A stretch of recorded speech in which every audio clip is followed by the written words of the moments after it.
Welcome back to वाला दोस्तों। MSO 001 paper है 1 तारीख का, इसका पार्ट 1 डल चुका था, पार्ट 2 अब लेकर आया हूँ। पार्ट 2 में क्या होने वाला है यहाँ पर देखो, कोर्स कोड आपका ये है। पार्ट 2 ये है, 1 से 5 क्वेश्चन उसमें बताए थे, 6 से 10 इसमें बताऊंगा। ठीक है, एक आध क्वेश्चन इसमें मिस हो सकता है अनफॉर्चुनेटली, ठीक, और लगता है मुझे पहले ही होगा। जो यहाँ पर मिस है टेलीग्राम की PDF में आपको मिल जाएगा, इसलिए आपको चिंता नहीं करनी, बस इसे टाइम टू टाइम आप देख लेना।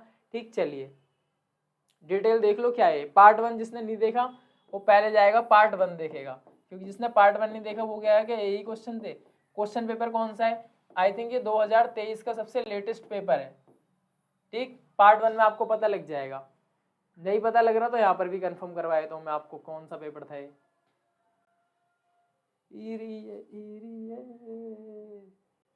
हाँ देखो 2023 का ही था ये। ठीक, चलिए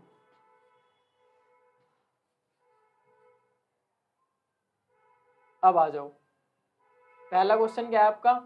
आलोचनात्मक चर्चा कीजिए। आलोचना होता है किसी की कमी निकालना, जिसमें हम इंडियंस एक्सपर्ट होते हैं। आलोचनात्मक चर्चा कीजिए कि क्यों भारत में, भारत आपको पता है अपना देश प्यारा, भारत में आधुनिकीकरण, आधुनिकीकरण होता है इंडस्ट्रियलाइजेशन। ठीक, नोएडा गुरुग्राम ऐसे याद रख लो। भारत में आधुनिकीकरण की प्रक्रिया, जो हमारा इंडस्ट्रियलाइजेशन का प्रोसेस था, वो प्रक्रिया से संस्थागत और संरचनात्मक विध्वंस नहीं हो पाया। विध्वंस मतलब वो विध्वंस मतलब किसी चीज का नाश हो जाना, खत्म हो जाना। क्वेश्चन कह रहा है आलोचनात्मक चर्चा कीजिए क्यों भारत में आधुनिकीकरण की प्रक्रिया से संस्थागत और संरचनात्मक विध्वंस नहीं हो पाया। भाई इससे विध्वंस क्यों होगा? जब किसी जगह टेक्नोलॉजी आएगी तो कहीं ना कहीं विध्वंस होगा, इससे फायदा होगा। तो क्वेश्चन को आप आराम से बना सकते हैं। आप सभी को पता है 1991 में वैश्वीकरण, आप सभी ने पूरा का पूरा चैप्टर पढ़ा होगा, वैश्वीकरण या ग्लोबलाइजेशन आया था।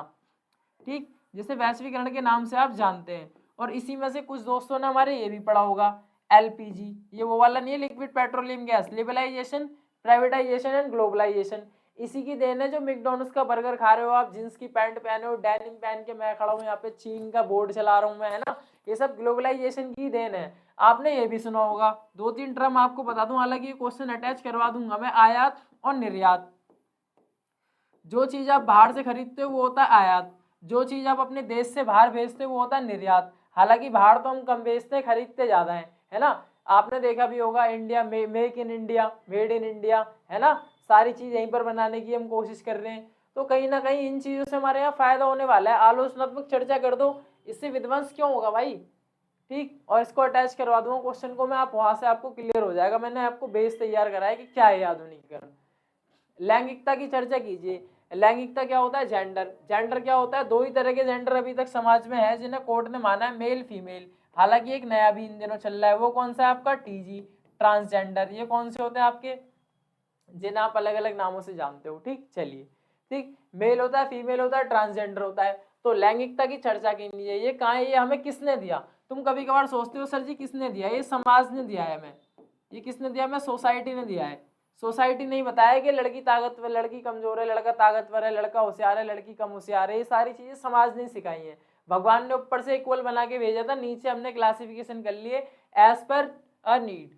लैंगिकता की चर्चा, सामाजिक स्थिरीकरण। अब देखो सोसाइटी आ गई नहीं आ गई, मैं तो तुम्हें यही जोड़ के दिखा रहा था। भाई समाज ऐसी चीज है ये, जहाँ ये ऐसा सोसाइटी मान के चलो ऐसा कीड़ा है जिसमें लग गया अच्छे अच्छे वो खराब कर देता है। 2 तरीके के कीड़े होते हैं, जैसे दही में होते हैं ना अच्छे वाले बैक्टीरिया। अगर सोसाइटी के अच्छे बैक्टीरिया आपकी लाइफ से चिपक गए तो सब कुछ बढ़िया ही बढ़िया होगा। अगर सोसाइटी के गंदे वाले बैक्टीरिया आपकी आपसे चिपक गए तो सब कुछ बुरा ही बुरा होगा। ऐसे समझो इसे।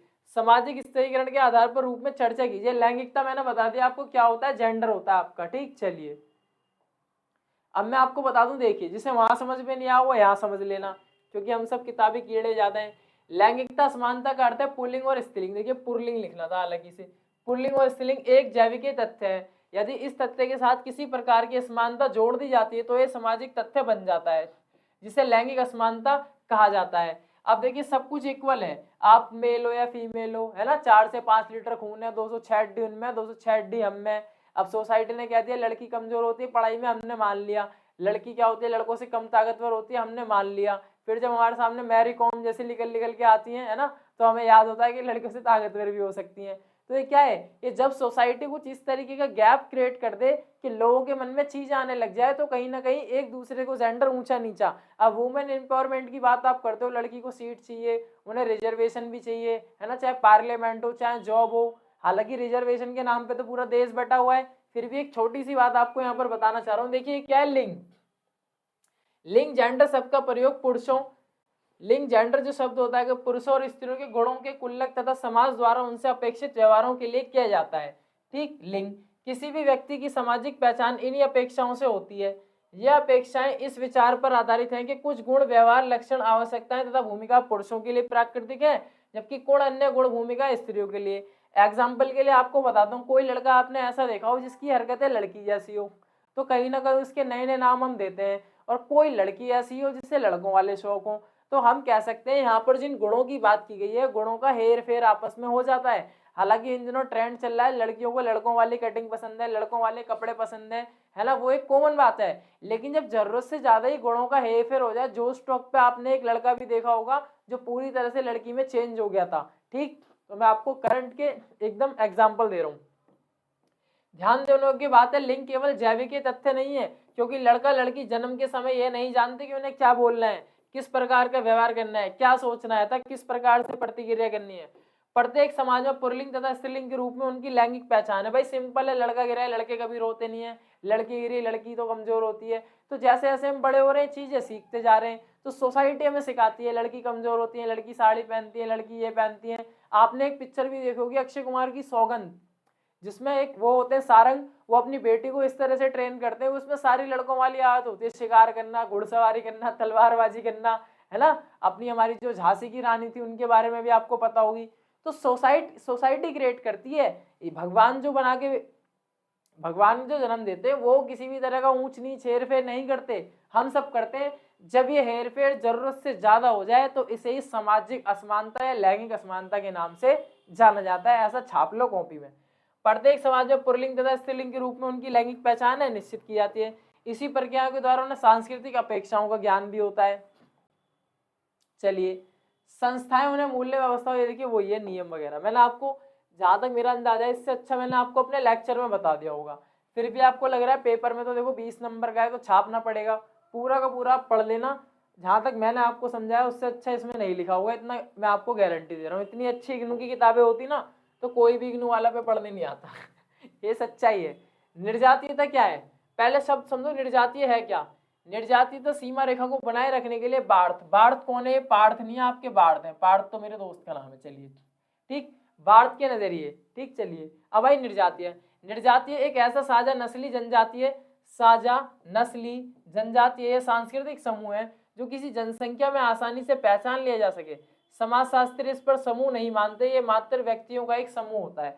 जैसे आप सभी को पता है, आपने व्हाट्सएप कम्युनिटी बना रखी होगी, टेलीग्राम पे कम्युनिटी बना रखी होगी, आप किसी जाति विशेष या धर्म विशेष से संबंध रखते हैं, आप सबके ग्रुप होंगे, आप सबकी सेनाएं भी होंगी। हालांकि इन दिनों हिंदुस्तान में ये बहुत ज्यादा चल रहा है, लेकिन आप सभी को बता दो, देखो आप सभी पढ़ रहे हो, सबसे पहले आप इंसान हो, उसके बाद आप किसी धर्म के अंदर आते हो। मैं आपको ये कहता हूँ, कोई भी धर्म छोटा बड़ा नहीं होता, हर धर्म की अपनी मान्यताएं हैं। ठीक, तो चीजें समय के साथ बदली हैं, जैसे सिलेबस बदलता है, आपका पहनने का तरीका ही बदलता है। तो मैं मानता हूँ जो चीजें आपको कहीं भी गलत दिखे, चाहे आपके अंदर हो, चाहे किसी किताब के अंदर, चाहे किसी धर्म के अंदर, आपको बदलाव वहां लाना चाहिए। चलिए, तो यहाँ पर क्या है, व्यक्तियों के एक ऐसे समूह को निर्जातीय स्तर पर परिभाषित किया जाता है, वे स्वयं दूसरों के द्वारा यह समझे जाते हैं कि उनमें कुछ ऐसी सामान्य विशेषताएं हैं जो अन्य समाज से अलग करती हैं। मतलब कुछ क्षेत्र विशेष आप मान के चलिए, आदिवासियों को मान लीजिए, है ना, आप मिजोरम है, नागालैंड है, छत्तीसगढ़ है, इस समूह का अपना एक अलग विशिष्ट सांस्कृतिक व्यवहार होता है। देखो वही बात आ रही निर्जातीयता में, ग्रुप वाली, कम्युनिटी वाली व्यवहार होता है। कभी कभी नस्ल और निर्जातीय को एक समझ लिया जाता है, किंतु यह भिन्न भिन्न धारणाएं। वास्तव में निर्जातीय शब्द रचना नस्ल शब्द से हुई। अब निर्जातीय जो शब्द है आपका नस्ल, जैसे आपने डॉग्स के बारे में थोड़ा बताता हूँ, जर्मन शेपर्ड हो गया, पिटबुल हो गया आपका, डोबरमैन हो गया आपका, लैब्रा हो गया आपका, है ना। तो ये सारे डॉग्स की नस्ल्स होती हैं। उसके अलावा आपने सुनी भी होगी वोडाफोन वाला कुत्ता जो था, तो उनकी जो जीन्स होते हैं, नस्ल होती है। निर्जातीय शब्द कुछ इस तरीके से निकला। लेकिन वो जो मैं आपके डॉग्स की बात कर रहा हूँ, ये डॉग्स की बात नहीं करता, ये बात करता है आपके ह्यूमंस की, इंसानों की बात करता है ये, और इनके अलग ग्रुप्स होते हैं। आइए अब ये देखिए निर्जातीय की निम्नलिखित कुछ विशेषताएं, जिसको निर्जातीय कभी समझ में नहीं आया ना, यहाँ पर वो समझ जाएगा। ये जाति, भाषा, धर्म, क्षेत्र इत्यादि के लिए विशिष्ट पहचान से संबंधित है। पहला, यह सामाजिक रूप से संगठित है और क्षेत्रीय रूप से सीमित है। सामाजिक रूप से संगठित है, क्षेत्रीय रूप से सीमित है, मतलब ऐसा नहीं है कि हर जगह इन्हें जाना जाता है किसी क्षेत्र। अब ये आपको पता होगा मणिपुर में हिंसा हुई थी, हालांकि हिंसा को मैं जोड़ रहा हूँ, वहां भी तो दो जनजातियों के बीच हुई थी आपस में, कुकी पता नहीं, मेरे को पूरा नाम याद नहीं आ रहा, उनके बीच में ये झड़प हुई थी। तो ऐसा तो नहीं हो पूरे भारत में उन जातियों को जाना जाता है, नहीं जाना जाता, लेकिन उस क्षेत्र विशेष के अंदर उन्हें जाना जाता होगा। यहाँ पर क्या कह रहा है, देखो दोबारा इस लाइन को देखो, यह सामाजिक रूप से तो संगठित है, क्षेत्रीय रूप से सीमित है, इतनी भी बड़ी नहीं है कि हर कोई इन्हें जाने, तथा इसमें संख्यात्मक रूप से पर्याप्त जनसंख्या शामिल है, इतनी भी इनकी जनसंख्या नहीं है कि हर जगह इनके लोग लगभग फैले हुए हों।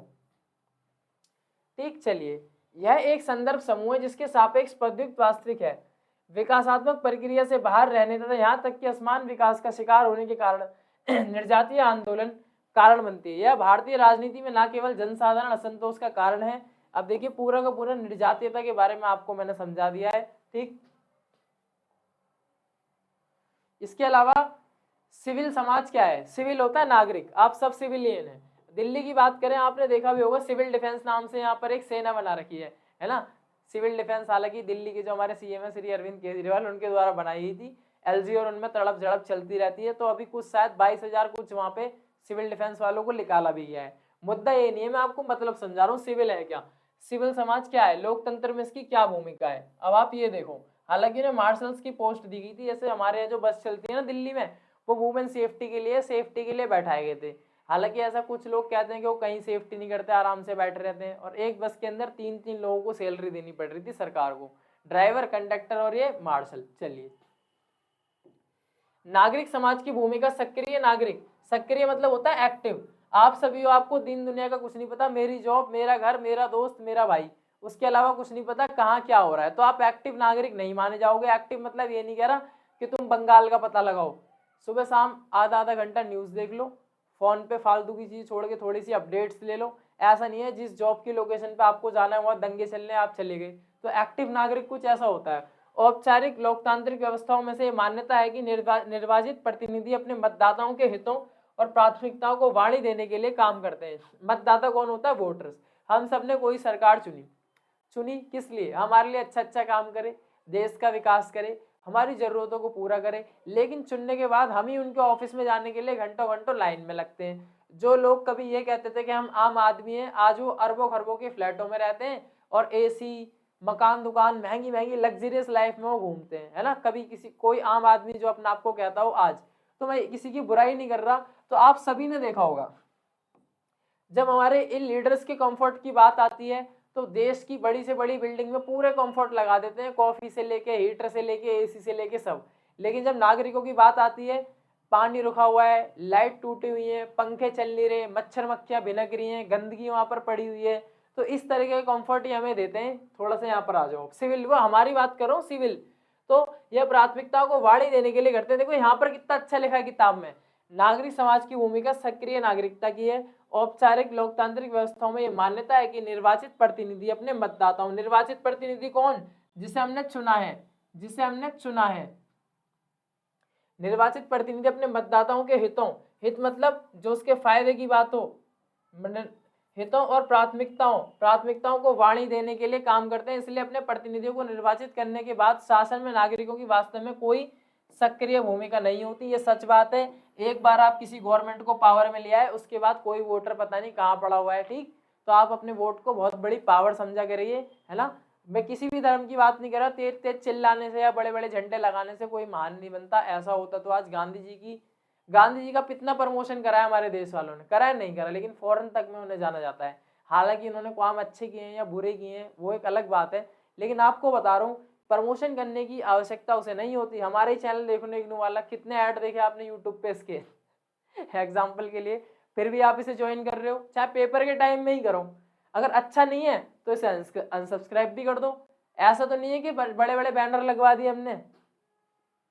लोकतंत्र का परिणाम, अब लोकतंत्र देख लो, राजनीति होती है, आर्थिक होती है, सामाजिक होती है। राजनीति कौन है? राजनीति क्या? सरकार जिम्मेदार है, जवाबदेह है, वैध है। जिम्मेदार क्या है, कोई भी देश के अंदर चीज हो रही है चाहे अच्छी हो चाहे बुरी हो, क्रेडिट सरकार ही लेती है।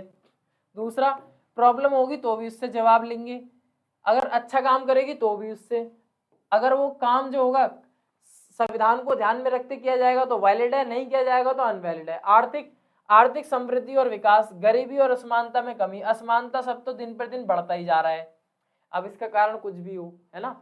अब आप सभी को देखो, कोई भी हमारे 28 राज्य हैं, 8 यूटी हैं, हम सभी को, हम नौकरी की तलाश में यहाँ वहाँ भटकते रहते हैं, है ना। देश में इतना पैसा जरूरत से ज्यादा, लेकिन हमारे पास नहीं है। वो कहीं किसी के, कहीं टॉयलेटों में छुपा हुआ है, किसी के टीवी में, कहीं बोरियों में, कहीं कबाड़े की दुकान में, वो उनके लिए है। समाज क्या है, सामाजिक विविधता में समाज, इससे सद्भावनापूर्ण जीवन, सामाजिक। मैं आपको लोकतंत्र भी बता दिया मैंने। राज्य और सत्ता के अध्ययन के संबंध में बहुवादी और अभिजन नजरिए क्या है। राज्य देखिए, राज्य आपको पता है स्टेट, सत्ता होती है शक्ति या पावर, जिसके लिए आज दुनिया इधर से उधर घूम रही है। राज्य सत्ता के अध्ययन में संबंध में बहुतावादी और अभिजन का नजरिया कैसे भिन्न है। बहुतावादी और आपके जो अभिजन है उनका नजरिया एक दूसरे से कैसे लगे, उसकी आपको चर्चा करनी है। पूरा का पूरा क्वेश्चन यहाँ चिपका हुआ है, ठीक। फूको का विचार है ना। गले में दर्द हो गया मेरे, नहीं तो इसे भी पढ़ाता मैं, है ना। इसका फर्स्ट पार्ट आ गया है, दूसरा आप देख लेना, और इसी तरीके से आप ज्वाइन कर सकते हो। हमें कंटेंट अच्छा लगे तो, नहीं तो आप पढ़ो और पास हो। ठीक, धन्यवाद।